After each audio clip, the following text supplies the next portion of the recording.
Good evening, gearheads. Welcome to your Sunday night with Speed City. Two-wheel gearheads. Yeah, we got some two-wheel talk tonight. We're going to talk a little MotoGP, but we are going to talk some Formula One as well. This is John Massengill sitting across from my friend Jonathan Green. Mr. Green, how are you, sir? Very well, very well. Looking forward to the boys being back in town. And in fact, in celebration, we're going down to NASA yet again. 10 years I know. of MotoGP. Isn't that crazy? Yeah, and it's also been a really interesting era because we're kind of starting a new era post The Rossi. Post Rossi and post Marquez, possibly. Well, and if you think about it, Yeah. we were at the start of the phenomena that is Marc Marquez and now his brother Alex, who was pole last time. In that time period, Marc Marquez got his first victory at Austin, as did Sam Lowe's too. So they both return. I hope, because Marquez has been out injured. So has everybody else by the looks of things, and. Yeah, so we're hoping that we'll get as many riders as we can, certainly on the MotoGP grid. I think it was down to 17 in Argentina. Sheesh. Well, we also have an expert. We got Vito from Ducati Austin. Perfect time. They're celebrating. Yeah. I mean, living large at Ducati right now, right? No Yeah. kidding. On a serious note, I'd like to talk to Vito, who we've known, of course, for a long time. But I'd like to get his temperature on the bike market generally. Because post-COVID, pre-COVID, during COVID, do people put a helmet on and go outside because of COVID, or did sales go? That's great. Yeah. We've had Vito and I and Mark, his I've had that partner, discussion. have had this discussion. It's a really good discussion. Okay, good. And I think you will enjoy it because it's some good stuff in that. But we are going to talk some Formula One tonight. We're going to start with Formula One, and somebody asked me why is Formula One taking the summer break so early? I said not. I said they're not. They're taking a spring break early. And they said, why are they doing that? And I said, well, it's not that they really intentionally set out to do that. It's because the Chinese Grand Prix was supposed to be slotted in here, and it was canceled. So it's kind of weird, but I kind of like it. From our standpoint, we can kind of do a reset, get ready for Miami, because we're going to be out in Miami, of course. Yeah. Get ready for Miami and do a reset. But that's why Formula One's taking this little 4-week break here. But one thing I wanted to talk about was some news. Our buddy Chris Medlin put a story up on racer.com that you caught it before I did, talking about the sprint race changes that they're going to do for the upcoming Azerbaijan Grand Prix. So, and it's really interesting, excuse me, the way this change is coming about, Jonathan, because basically what they're going to do is just turn up the volume for every day, right? Because they're going to have the qualifying on Friday. It'll be, and that qualifying will be for the Sunday Grand Prix. But on Saturday, instead of having a practice, they're going to have the qualifying for the sprint race later that day. So in other words, Friday means something, Saturday means something, and Sunday means something. So they're just making sure that every single day has a lot of relevance. Yeah, and I think in theory, it could be good. It could be really good because of exactly that reason. I mean, in some of the articles I was reading, it's like you don't show up to a soccer game on a Wednesday for training, do you? Yeah. You just show up for the match on Sunday. And I do believe modern motorsport is going that way. In Trans Am, we don't even bring the cameras in until Saturday morning. And that's not that's just a cost-saving exercise. But I don't think people want to see Friday's practice So, it's interesting if you're doing the commentary, of course. And you could, and I think in the future, you could be in a situation, if we were money saving, where you could get a drone and a couple of cameras and cover a free practice, for example. Yeah. And not employ 22 cameramen. But then again, generally speaking, with a circus like MotoGP or Formula One, those guys are there anyway. So it'll be a balance between that. But in terms of format for Formula One, I think it's a good idea. Because like you say, there'll be relevance and things to tune in. And if you have a steady weather pattern, i.e. it's perfect, it's the same weather conditions each and every day, then think about qualifying on Saturday morning compared to Friday afternoon, let's say, or Friday and Saturday in similar temperatures. What could you learn from that? I also heard that the qualifying for the sprint race would be like the most you could get in Q3 would be one lap. Yeah. So that makes it more intense because any mistakes, therefore, you miss a corner. So what about the argument that I've heard, the one that's kind of popped up the most I've heard is that it kind of removes some of the glamour from the actual Grand Prix, the big Sunday event. Um, I don't think so. I don't think so. I really don't. There's less points available. It's a shorter race. I do worry about, we've been trying to cut costs for ages.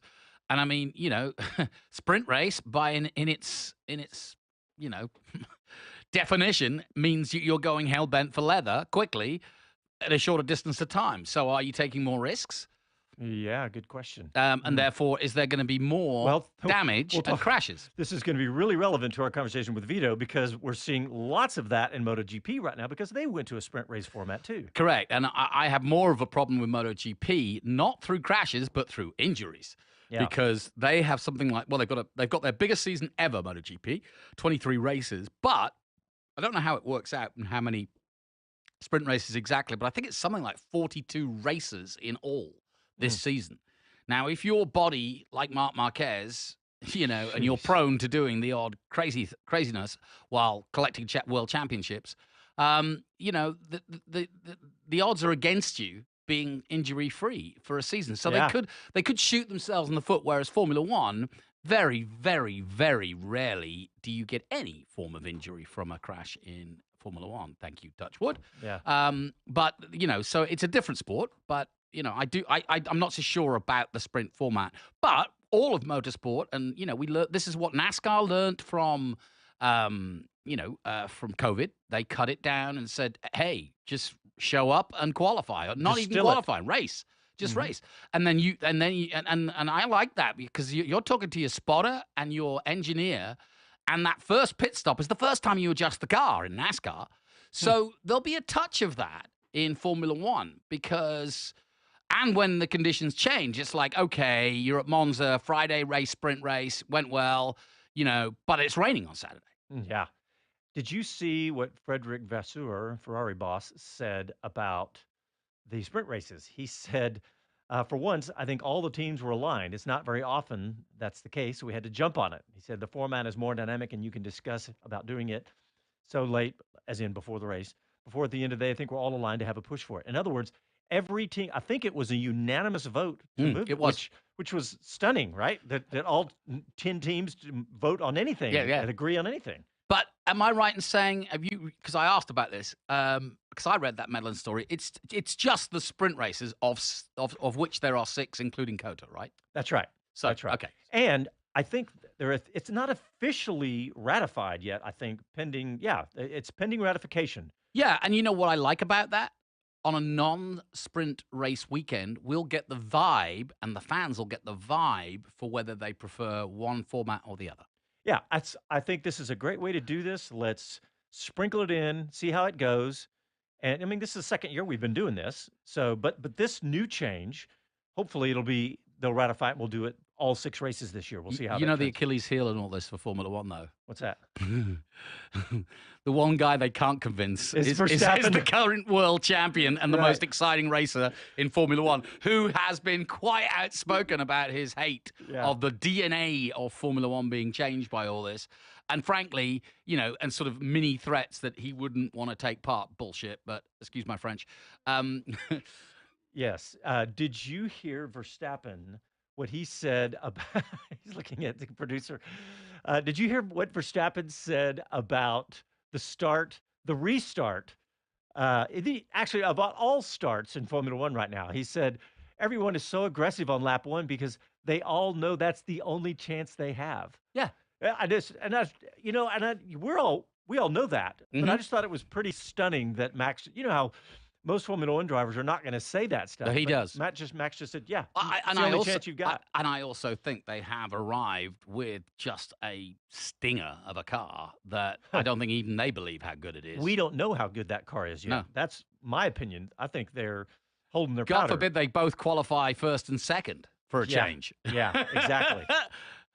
That would be, Well, we got plenty more to come about Formula One, and we will see how that works out. But yeah. And, it'd be good tonight to also talk about the comparisons between the two sports because they are the top 2 motorsports in the world.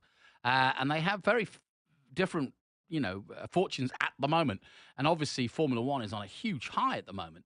And during Rossi's 10 years, let's say, or at the height of Rossi's powers and Stoner and so on, MotoGP have been on a huge crest for the last 10 years, but they've had a dip now. And part of that is Rossi's gone.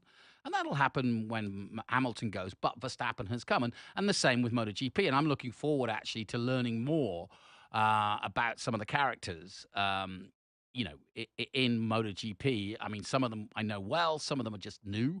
But Rossi's still involved. He got his first win last weekend. As a team owner. Yep. All right, well, let's take a quick break. And when we come back, we will talk MotoGP with Vito from Ducati Austin. You're listening to Sunday Night with Speed City. Back after this.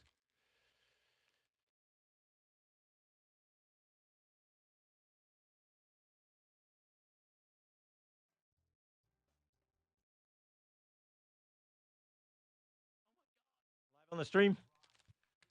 So behind the scenes, Johnny Green just dropped an S-bomb on local radio. Did you get it out, Casey? He cut it out. Sorry, Casey. Where do you think you are? On Sirius XM. Yes. Do we have Vito? Hey, Vito, what's up, buddy? Can you hear me? Hey, Vito! ¿Qué pasa? We got you. Happy Easter, hombre. Hey, how you doing, Johnny? Good, man. Long time no see. Yeah, a long time. Long time listener, first time caller. No. Oh, Matt. Hey, so I apologize in advance. I got like the most wicked sinus sort of allergy headache. So my head's sort of stuffed up. So I don't even know how I sound. Oh, well, stay on as long as you want. If you're not feeling it. No, I just, my head's sort of stuffed up. So I've been dosing up on some meds. Well, you sound fine. But yeah. So I got your thing, John. All right, here so we're going. I got some notes here. Okay, cool. Don't worry about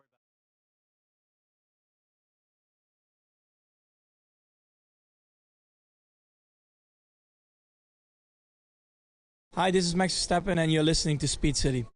Welcome back to the fastest hour in radio, Speed City. All right, welcome back to your Sunday Night with Speed City. We are going to shift gears and talk some two-wheels, some MotoGP. We got MotoGP coming to Austin for the 10th time. Next weekend. Next weekend, that's right. And we have a man who's probably pretty excited about the recent success of the Ducati brand. We have Vito from Ducati Austin. Vito, how are you, buddy? Hey, I'm great. Thanks for having me on, guys. Well, it's we've been hanging out with you for 10 years talking Ducati, and it's really exciting for me to talk to you because back in the day, 10 years ago, when Ducati wasn't at the top of the charts in MotoGP, we talked about trying to get some attention and the dominance of Honda, and then followed by the dominance of Marc Marquez. And now you guys are getting the same dominance criticism now. I thought that was kind of cool, actually. Yeah, it is. It's sort of funny because, no one really complained a whole lot when Honda was doing it, and Yamaha then had their years. And, Ducati really just filled a void because the other brands really weren't taking care of their satellite teams, and Ducati came in and filled it. A perfect example is Yamaha with RNF. They were only giving them 1-year contracts, and Aprilia came in and, gave them multi-year. And you can't blame a team for wanting stability. And, the other ones weren't really taking care of their customers really at the end of the day. And Ducati sort of came in and took care of it. Yeah. Well, I want to make sure everybody knows everything about Vito because you guys, not only you have Ducati Austin, but you guys have the San Antonio shops. Y'all have got, what, Ducati, Triumph, Aprilia, and Moto Guzzi, is that right? Yes.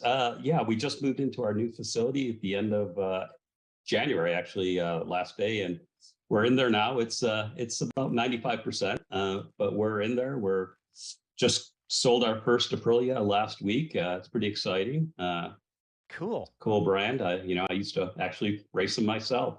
Nice. But I'm a Ducati guy through and through, to be honest. So I think what I love about that combination, though, is you've got Moto Guzzi, you've got Aprilia and Ducati. And so, if you are a sort of, true blue Italian love of the great motorcycle, then you can't go wrong. And then you've got Triumph for idiots like me from Britain. Yeah. And Aprilia. You weren't supposed to agree with that. Well, not about the Britain part. Okay. British. I mean, you guys, you got your Moto2, so we'll give you that. There you go. Yeah, and there's a couple good riders out there. Yeah. Well, Jonathan, you were going to say something about the Ducati discussion. Well, yeah, no, I was going to see, tough question, Vito, but, we've always known. I mean, as you well know, we came sort of together when I was in World Superbikes, and of course, it is a famed, dominance that they had for many, many, many years in Ducati at World Superbike level, especially when I started in World Superbikes at the height of Carl Fogarty's career. And that continued with the likes of Corsa and many others. But what do you think? We always used to say Ducati are the most innovative. They brought the fins in first. They brought all the wings in first. Then it was, wow, the Ducati in a straight line. Look at it from above here at Qatar. It's incredible. So it always had these elements. But what is it last year, do you think, that made it the Invincible? They just kept on plugging away. And I think, honestly, sort of a changing of the guard, actually, when it came even to the riders. Mm-hmm. They've always been sort of the team wanted, sort of like in Formula One, you want an experienced rider, and then you want, sort of your new guy. And Ducati just decided they needed to, make a big break and big change.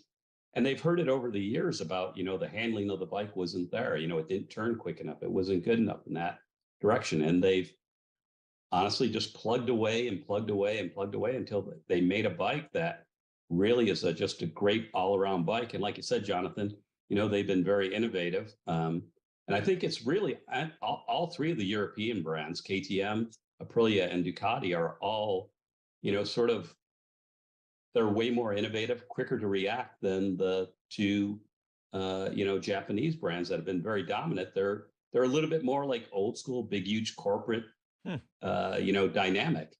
And Ducati has just been constantly testing, constantly bringing new parts to the table. And, they had that rap for a long time that they wouldn't listen to the riders. And I think that's changed. Yeah, and also seemingly what's changed in sort of my era of MotoGP is that instead of you having the factory Ducati team with the Desmond, Sedici GP23, and then Pramac or whoever else, Grassini, and Pramac, having a sort of last year's version.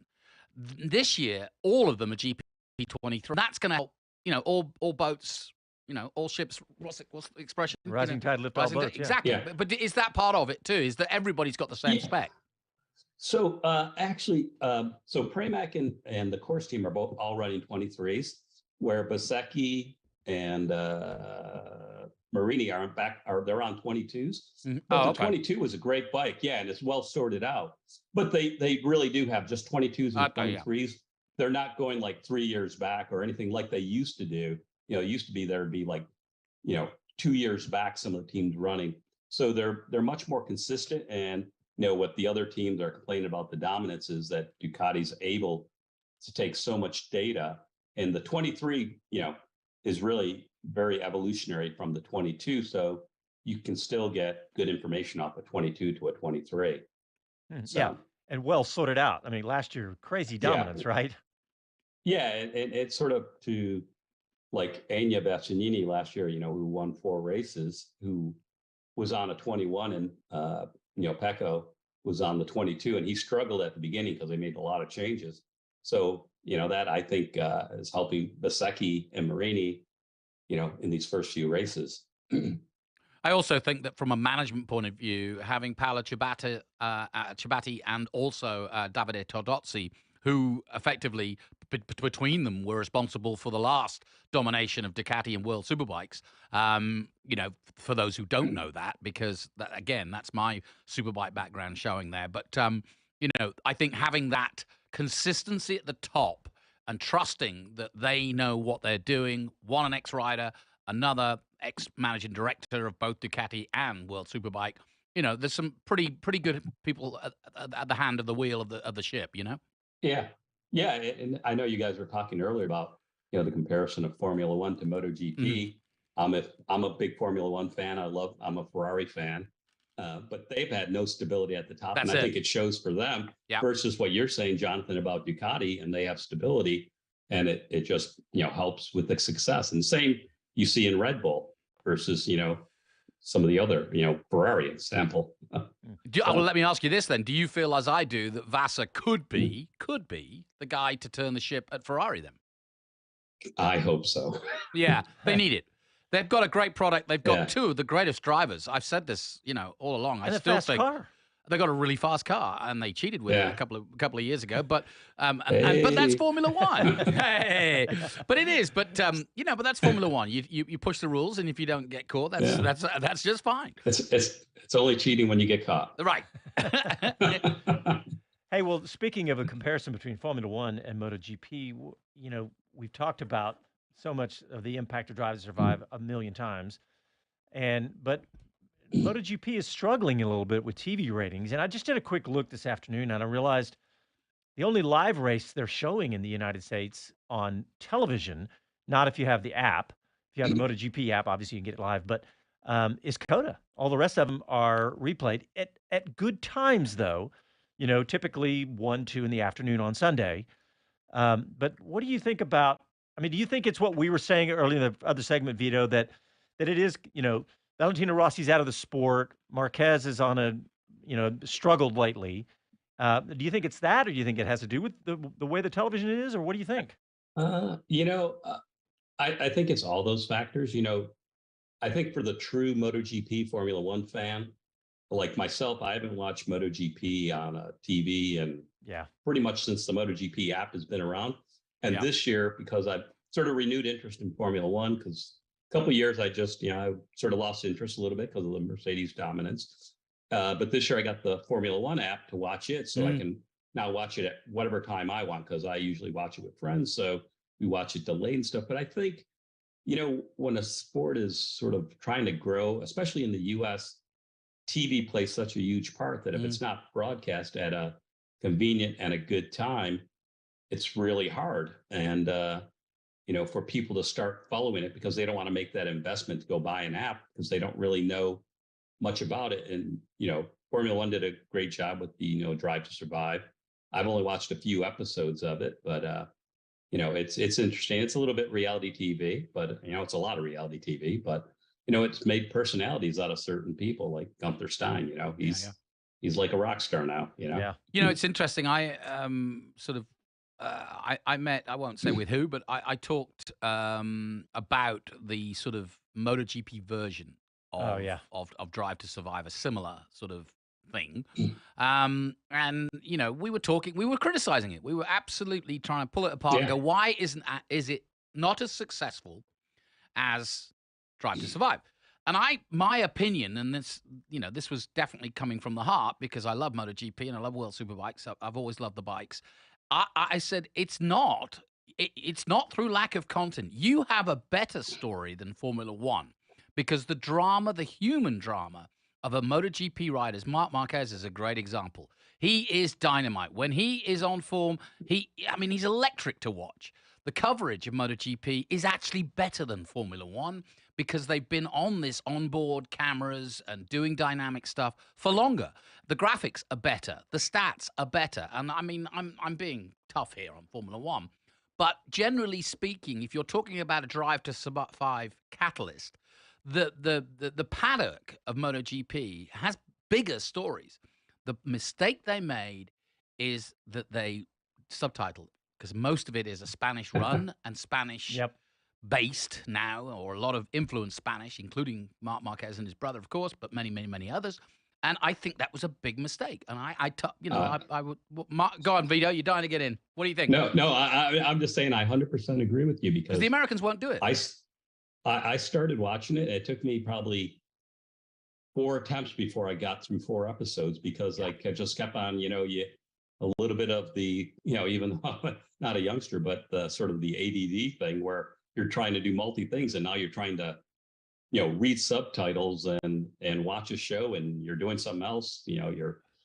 It just made it very difficult for me to sort of follow it and watch it, because it was all subtitled, and it was not as enjoyable as Drive to Survive, where you can listen to most of it, in English. Yeah, and I think if you look at the sort of examples of fastest and many others, I mean, one of the suggestions I gave was why not bring a celebrity like a Ewan McGregor who's taken part in many a documentary on motorbikes because he loves them and he loves the sport and he's been to MotoGP and World Superbikes many, many, many times. And it needs that kind of, it's like the Wrexham feel. You need a little bit of Hollywood in there, and they're still, and you need a great, you need to be, without being funny, you need somebody to be enthusiastic about what amazing aliens, we used to call them aliens, these guys are to do what they do. They're I mean, when astronauts get excited about these guys, that tells you something. Yeah. And Jonathan, you asked me to watch it with a critical eye. And I actually took notes, and that was the first thing I wrote down. And when I talked to you, you were like, I did the same thing Americans about won't the watch subtitles. That's why French art movies, are so rare here, whereas in Europe, people do speak several languages. In America, they speak one language. All right, we need to take a break, but when we come back, I want to talk to Vito about the sprint race format in MotoGP as compared to the sprint race format in Formula One, how it's working in MotoGP, et cetera, et cetera. You're listening to your Sunday night with Speed City. Back after a quick break.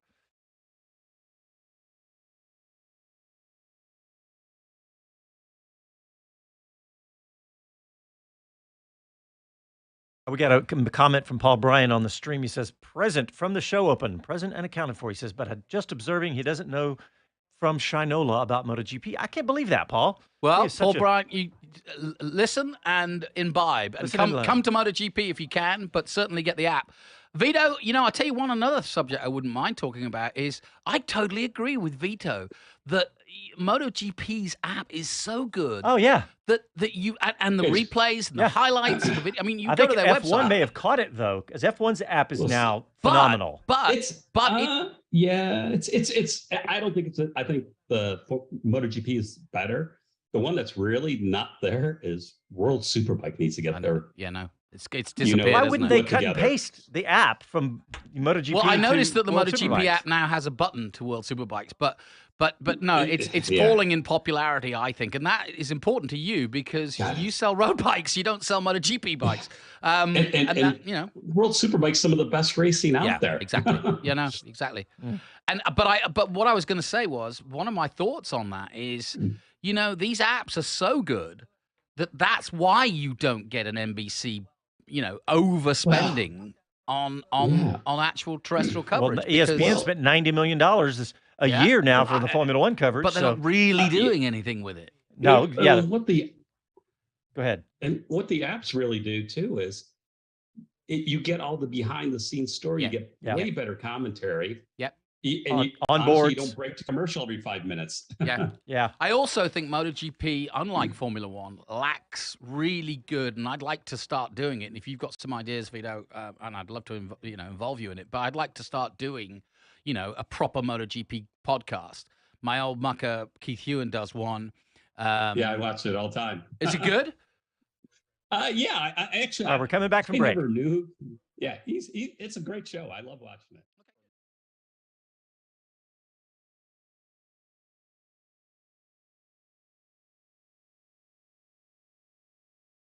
Hi, this is Mario Andretti, and this is Speed City. Welcome back to the fastest hour in radio, Speed City. All right, we're talking MotoGP tonight because we got MotoGP coming back to COTA this coming weekend. And we have Vito from Ducati Austin and Ducati Triumph Aprilia Moto Guzzi from San Antonio. But when we went to break, Vito, I said I wanted to ask you about how the sprint race format was working out in MotoGP and compare that to Formula One now that you're watching both of those. I think MotoGP, it's going to be, for the fan, it's great. There's more racing. There's more action on Saturday. I would think from the rider's perspective and seeing the follow-up from the first few races, they only had 18 to 22 people out there. It's got to be more stressful, tiring because it's compressed. And they didn't do like Formula One, which I think would have been a better scenario, is to sort of gently get into it, not go from 0 to 21 sprint races. Because now it compresses. They don't have the time to do testing. Friday now is so important because you try to get into, basically the top 10 get into, so they don't have to go to Q1. So it's just more stressful, more tiring. And I think when you get to the more physical tracks, like COTA is a very physical track. There's going to be just more wear and tear on the riders. And no matter what, like Dorna and they all say about, it's the same amount of wear and tear on the bike and the rider because they didn't really increase the laps. But racing versus practice is just two different things. I mean, even when I was just doing club racing, WERA and CMRA, practice is way different than racing. It's just a whole different level of focus, concentration, and you're more worn out from riding, 8 laps in a sprint race than 30 minutes of practice. Yeah. Because you're 100% on. Yeah. So I think they should have sort of waded into it a little bit more than just went 21 races. And, we'll see how the year goes, how it shakes out with the riders. I'll go even stronger and say I think they've shot themselves in the foot here.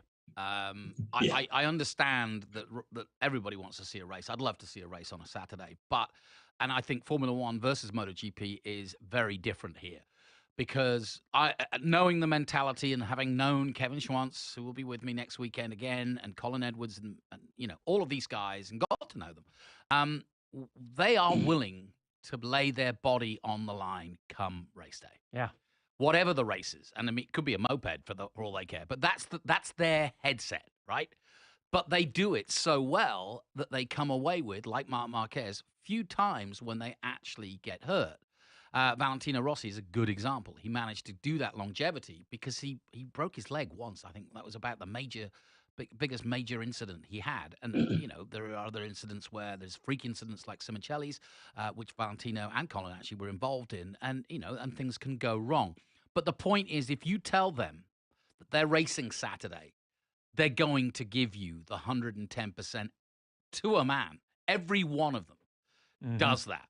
And that's my fear, is that if you do that 42 times in a year, and I think that's how many races in total, because not everyone's got a sprint race. Okay. The chances of you ending up, we've already got Espargaro out for probably a while and a couple of others. Now Marc Marquez should be the king of COTA, but he's coming back from an injury again. He missed out on, so Marquez's career that shines so brightly could continue to be rattled with an early retirement at the age of 30 because he just can't do it anymore. Heck of an impact, by the way. That crash at Marquez, he ran into the back of, who was it? Who was it, Vito? Do you remember? Oliveira. Yeah. But that was a huge impact. And Jorge Martin. Yeah. But that's Mark for you. And no one's surprised by it. I mean, it was early in the race, and you're thinking, what are you doing? Yeah. But that's Mark.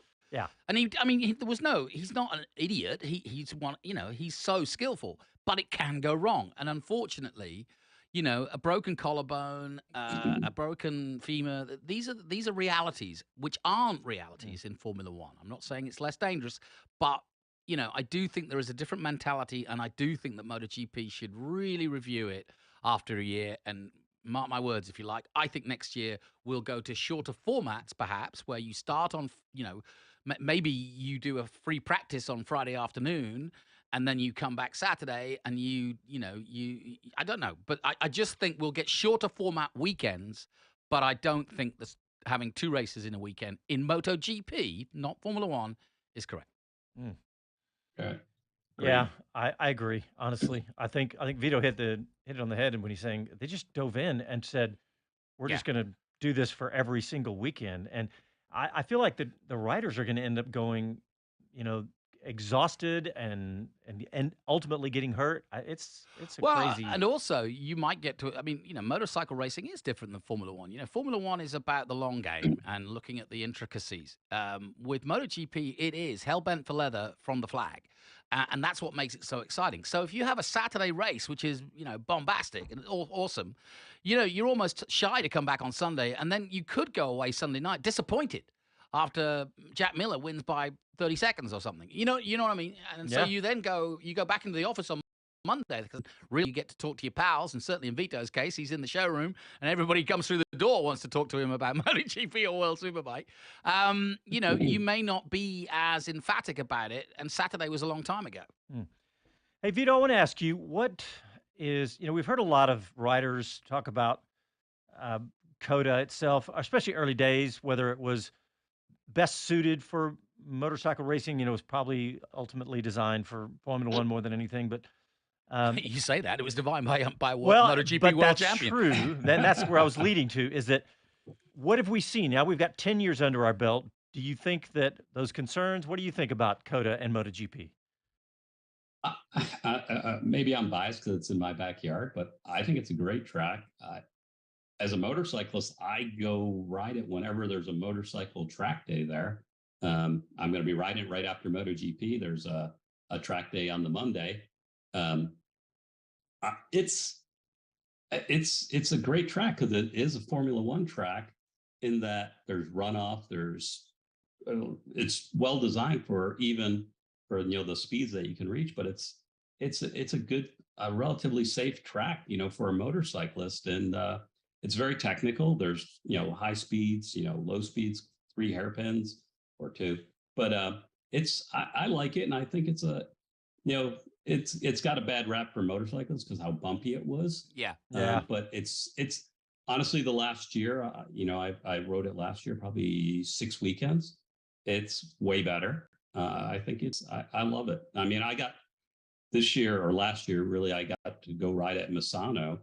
European tracks are just beautifully smooth. I rode Mugello and Misano, and they're beautifully smooth and nice. But I think COTA is a great track. I think it's still probably the best place to in the U.S.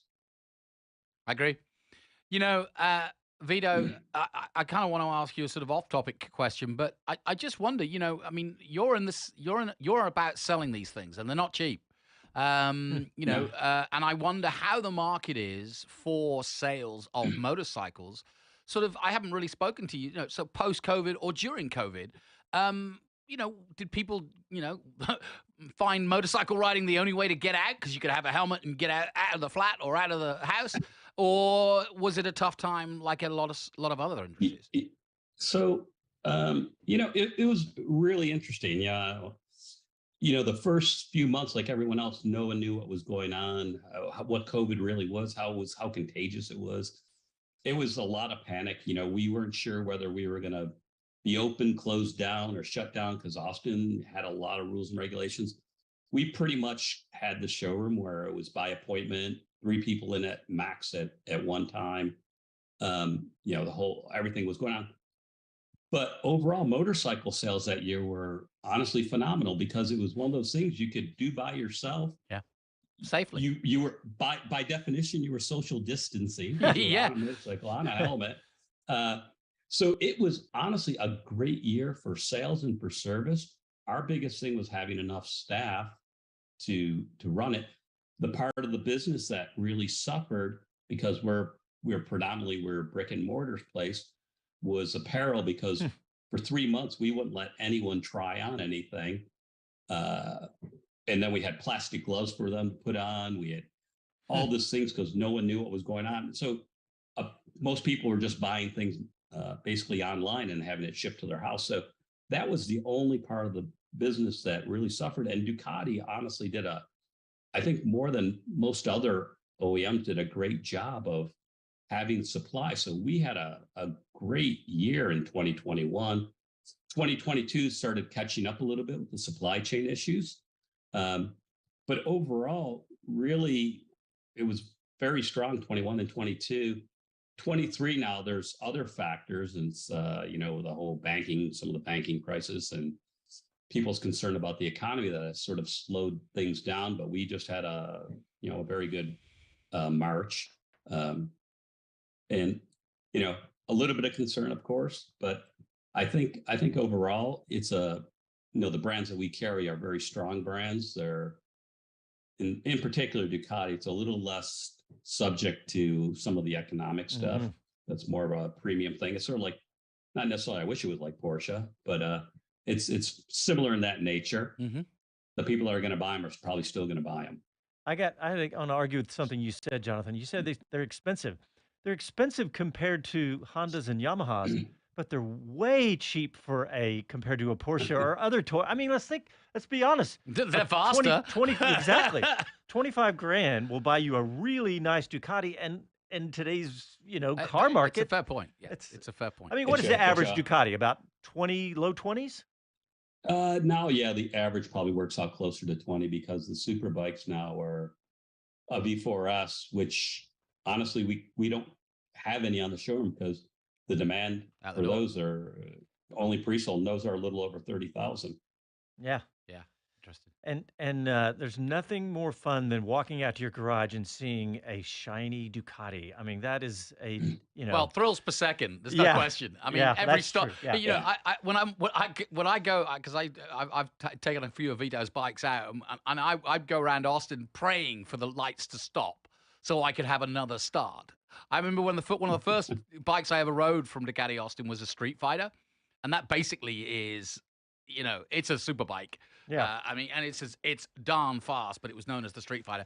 And that thing, I mean, every time you take off from a green light, by the time you get across the road, by the time you get across the next section, you're in hog heaven. Hey, Vito, I know when you came on during the break, you said you were feeling a little under the weather a little bit, but because you said that you're a Formula One fan now, I really want to keep you for the final segment. Can you do it? 10 more minutes? Yeah, sure. Awesome. Yeah, sure. All right, well, let's take our last break. And when we come back, we're going to talk a little Formula One. You're listening to Sunday Night with Speed City. Back after a break.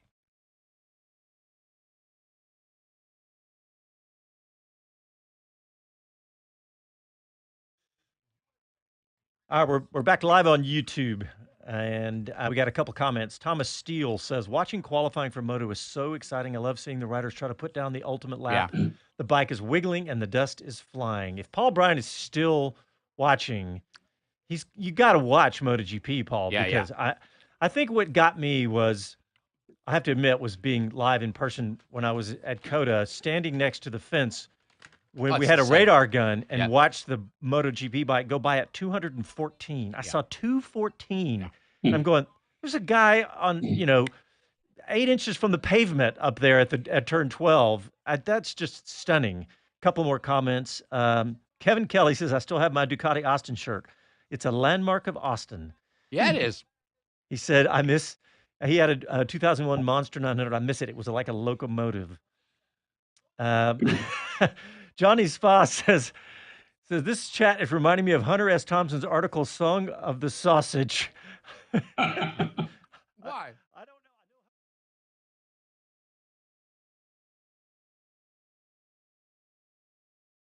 Hi, this is Jay Leno from JayLenosGarage.com, and you're listening to Speed City. Welcome back to the fastest hour in radio, Speed City. All right, we're going to talk a little Formula. We'll probably sneak in some more MotoGP, but I want to ask Vito. Vito, what did you think of the Australian Grand Prix with the 3 red flags, all the rules enforcement, all of that insanity? I wanted to get your take because you sound like you're just a Formula One fan and not in the middle of it like we are every day. It's sort of like Jonathan said about MotoGP sprint race shooting themselves in the foot. Race direction, honestly, in both sports, seem to shoot themselves in the foot every weekend almost. It's hard to believe that they can sort of botch it up so many times. And for the fans just watching it, constant red flags. It's like, oh my, what is going on here? So, not true. Yeah. Well, Jonathan, you and I talked about it on the post show on Sunday. But then Chris wrote an article, Chris Medlin, who does a show with us. Which I thought was very well written. Yes, it was. And he broke it down, and technically they got it right. But the question then comes back is, are the rules right? Yeah, I think that's the point. Is that at 3 o'clock in the morning, as you would be, we felt let down, and we vented, and we said this is no good, and not a good look for the sport. Not a good look for the sport. It's growing in America, and you're killing it, and all this sort of stuff. Very, very negative. And I got home. I woke up the next morning and was kind of worried that I went too far in my kind of like sort of vitriol. And then listened to Radio 5 Live's post show on Checkered Flag, and they said exactly the same.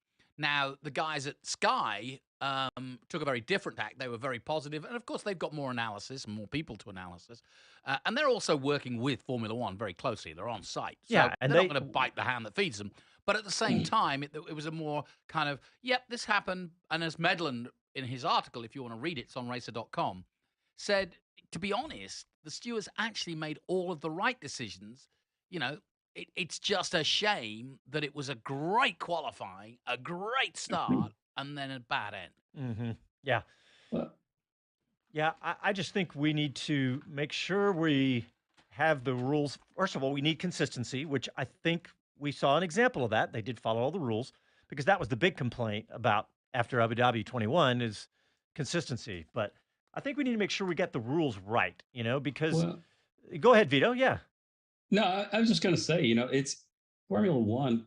There's just almost too many rules and too much structure. I agree. Like the first race with Ocon, then Alonso, about their tire being just outside that box, and so they changed it by like 20 centimeters. I mean, if you're sitting in that car, I've sat in an Indy car once. Yeah. You can't see where those front wheels are, and to penalize them, then to make them go back, and then have the whole thing 5 second turn into 10 seconds, then turn into I don't know. Then a day later, who won the race? It's just craziness.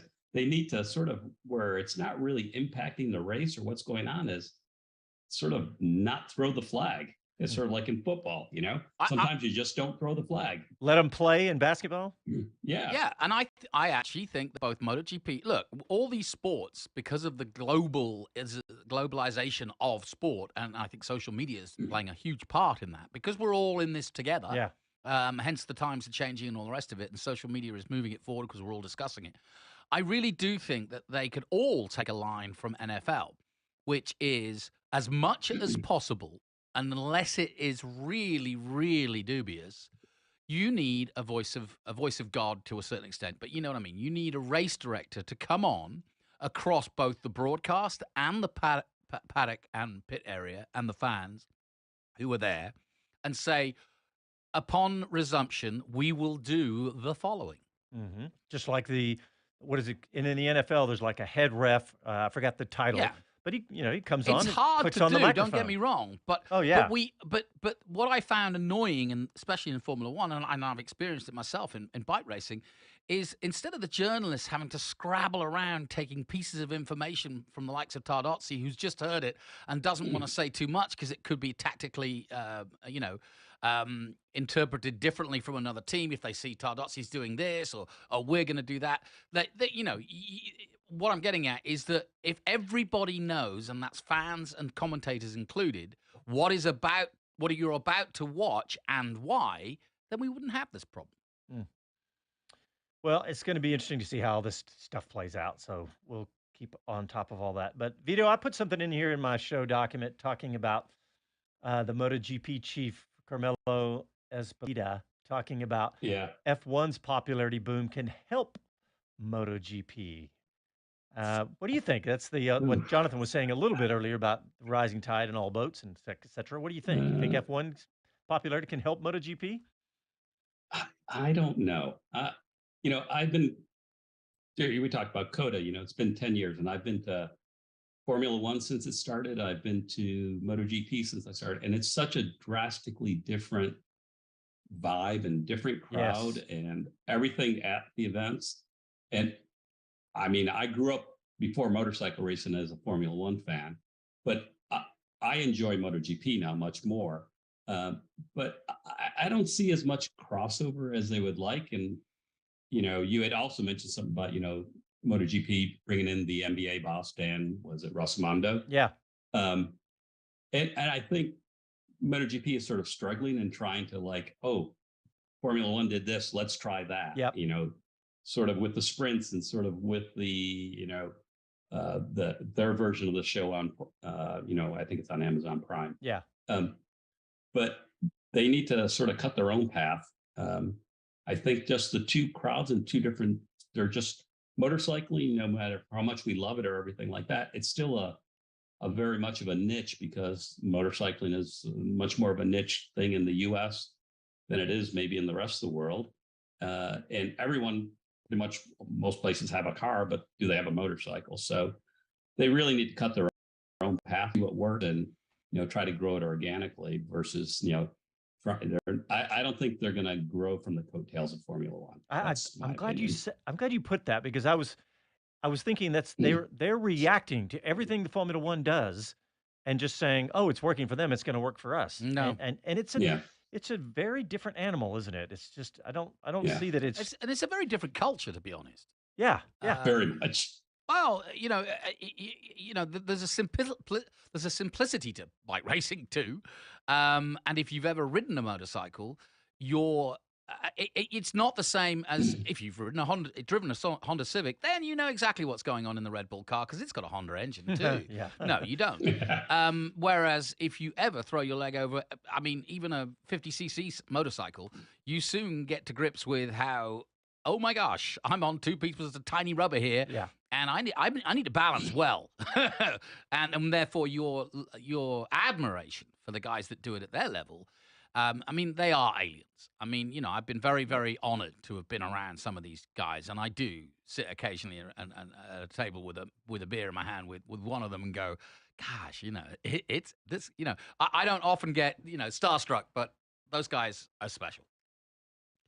Yeah, and they do put their life in their hands. Oh, and, it's amazing. And look at the safety of Formula One cars now. I mean, it's it's crazy that we just don't, like you said earlier, we just don't see the injuries. So. By the way, and Vito will back me up on this. I don't know. Well, I know very few MotoGP or World Superbike riders who drive on the road or ride on the road or have a license even to ride a motorcycle. Really? It's just it's just one of those things. They go, I'm not going on the road. It's dangerous out there. Yeah. It's true. I want to talk COTA and MotoGP again because we touched on it. Was this? I think it was either right before we went live, Jonathan. We're talking about Marc Marquez, but we touched on it's his 10th year anniversary. Yeah, his 10th anniversary of him joining the Premier Class MotoGP, and the actual 10th anniversary is this weekend here at COTA. And it's the anniversary of his first win because I think it was either his second or third race in the Premier Class. Well, he became the youngest ever winner. Yep. He beat Freddie Spencer. And won here. Yeah, I remember that. I do remember that well. I remember right where I was standing when he crossed that finish line. I do, and it was a great picture. It's on the wall in COTA, yeah. I mean, it's been an amazing ride watching, no pun intended, watching Marc Marquez, hasn't it, Vito? Yeah, he's an amazing rider. Is he going to come and join you at Ducati? I mean, he seems to be a bit. I mean, there's chat of him going to KTM possibly. I mean, what's going on? Well, I don't recall. I think it was either Paolo Ciabatti. I'm pretty sure it was Paolo, not David Tazzi, but saying that sort of the time has passed now for Marquez or Marc Marquez at Ducati because now they have their whole young group of riders between even Bagnaia to Marini to Bezzecchi to Enya, and then probably some people that'll be coming up from Moto2, Moto3. Yeah. I think Marquez. I think I could see him switching brands because his desire to win probably will outweigh his loyalty to Honda, who he's been with almost forever. It seems like, but. I watched his documentary and it's, the guy, he's just got an amazing will to win, not to finish second, not to finish third. I mean, it's to win and win championships. So, and he's honestly been an incredible rider, so. Well, Vito, before the hour's up, can you tell us what you're up to over what Ducati's involvement or your involvement locally? What are you getting up to and watch the fans? You got about a minute here. Yeah, so we're having on Thursday night, we have our big MotoGP party. Yeah. Pretty sure, it's huge. Teams coming. Who's coming as riders? We don't know yet. we never That's know. always last minute. But there's always always big surprises usually there. all of them come. Yeah. Or most of them. Well, yeah, this year, Enya, they haven't, there's not confirmation whether he's coming to the U.S. or not because he was injured, broke his shoulder blade. Yeah. We're hoping Pecco comes. And we'd love to see anyone, Bezzecchi, Marini, or, Johan Zarco, Martin, any of the riders come. And, some years we've had 4, some years we've had 1, but we're hoping for a few of the riders come. We'll have our big party Thursday night. Then I'll be out at the track Saturday and Sunday watching. I'm going to play a little hooky from work. Yeah, Monday is a track day. Is that a Ducati track day or is that? Yes. No, it's a Aprilia Racer Day. It's a pretty cool event. Aprilia does a day. It's very small, only 60 riders they have that come ride. And it's also to test out their bikes. You can go ride in Aprilia. but it's a very cool event. Then actually we'll be doing our own track day on June 11th at COTA with another dealer out of Houston and Lamborghini dealer. So that'll be pretty exciting. That'll be a fun event. All right. Well, we're just about out of time. Yep. We'll be there Thursday night. Jonathan will be helping him out on the microphones. Yeah, why not? And and of course we will be on the microphones. Jonathan and Kevin Schwantz be doing most of the sessions out there. And I'll try Joe Roberts has promised to come in at some point and talk to us. Good, because we're going to need some expertise when Kevin's not Vito, in the room. come on by the booth. Yeah. Very welcome. All right. Vito, thank you so much. Guys. Appreciate you coming on. Thanks, everybody, for tuning in. Right. Thanks. We had a lot of more comments on YouTube about MotoGP. Thanks, everybody. And, we'll talk to you next Sunday night. Happy trails.